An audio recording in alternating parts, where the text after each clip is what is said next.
À 2 jours de la rentrée des classes, Jean-Marc Huard nous a accordé une interview. L'occasion de faire le point sur cette séquence toujours marquée par le Covid mais dont l'objectif principal reste l'excellence des élèves dans le respect des valeurs de la République. Quel est votre état d'esprit à 2 jours de la rentrée? Cet entretien a été réalisé le mardi 31 août. NDLR?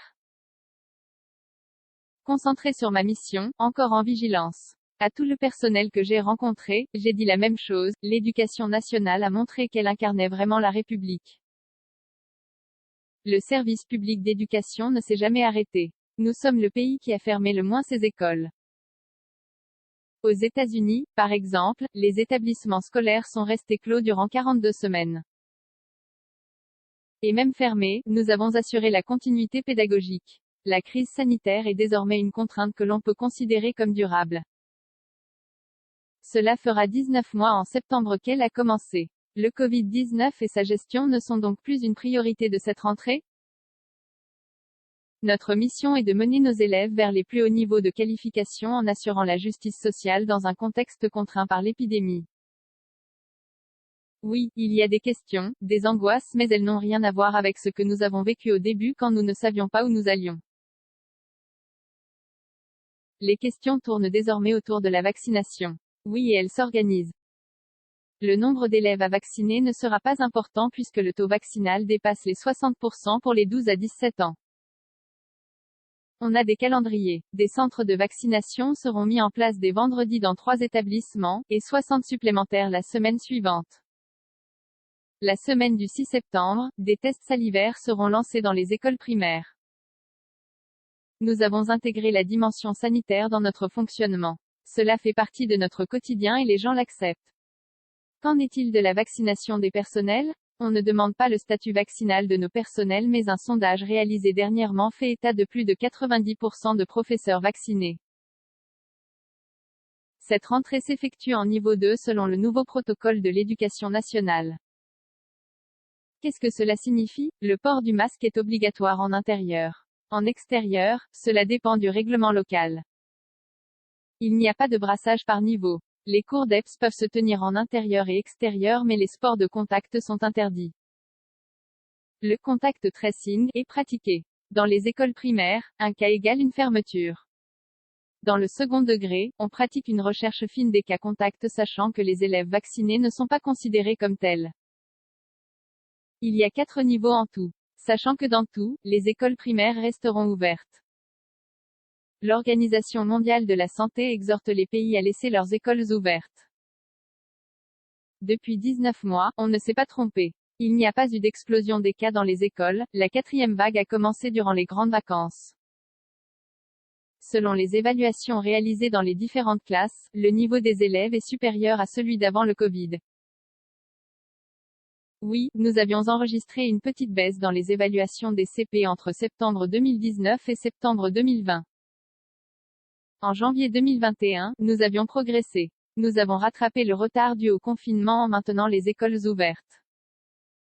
Dans le premier degré, le taux d'encadrement n'a jamais été aussi bas. On réduit les écarts entre les 4 départements, la Moselle étant un peu en retard. Les écarts entre les écoles classiques et les écoles en éducation prioritaire se réduisent. Les décrocheurs des confinements ont-ils été rattrapés? Nous avons mis des moyens importants pour les raccrocher, notamment dans les lycées professionnels où les taux des décrocheurs étaient les plus élevés. Le SAS tremplin se généralise. Il permet de rebondir rapidement d'une orientation à l'autre en cas de mauvais aiguillage. Un soutien scolaire a été mis en place dans les lycées pro. 56 équivalents temps plein permettent d'assurer 36 500 heures de soutien. Dans les collèges, le dispositif Devoirs faits permet également d'accompagner les élèves. Le nombre d'élèves du premier degré est en baisse. Oui et c'est le cas depuis 3 ans.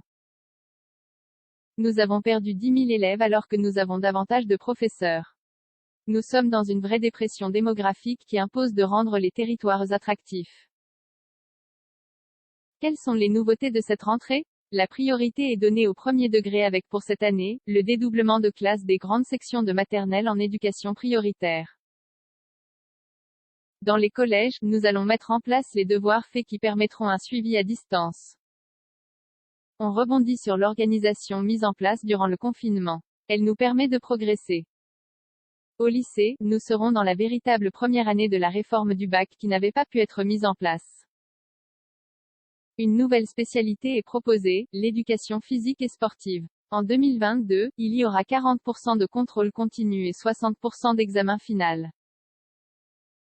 L'évolution va aller vers davantage de contrôle continu. Nous voulons également faire en sorte que la voie professionnelle soit considérée comme une voie d'excellence. Cette année est celle de la mise en œuvre de la nouvelle terminale avec des modules d'insertion professionnelle et la présentation du chef d'œuvre que réalise chaque élève. Enfin et surtout, nous souhaitons que l'école soit considérée comme le socle des valeurs fondamentales. L'assassinat de Samuel Paty nous oblige à cela. Un programme de formation sur 4 ans consacré aux valeurs de la République va être proposé aux professeurs. La remise en cause du principe de laïcité, la violence devront être systématiquement signalées. On ne met rien sous le tapis. Il n'y a pas de petits signalements en matière d'attaque des valeurs républicaines. C'est ce que vous appelez le carré régalien? Oui, il repose sur 4 côtés, la laïcité, le contrôle de l'instruction à domicile, le fait de pouvoir travailler en sécurité, la lutte contre la violence.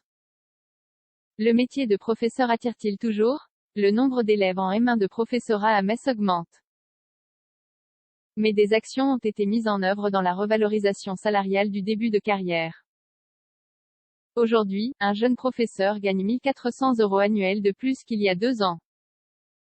Un parcours de préparation au professorat des écoles post-bac a également été créé à Schumann qui permet de se préparer au concours tout en travaillant.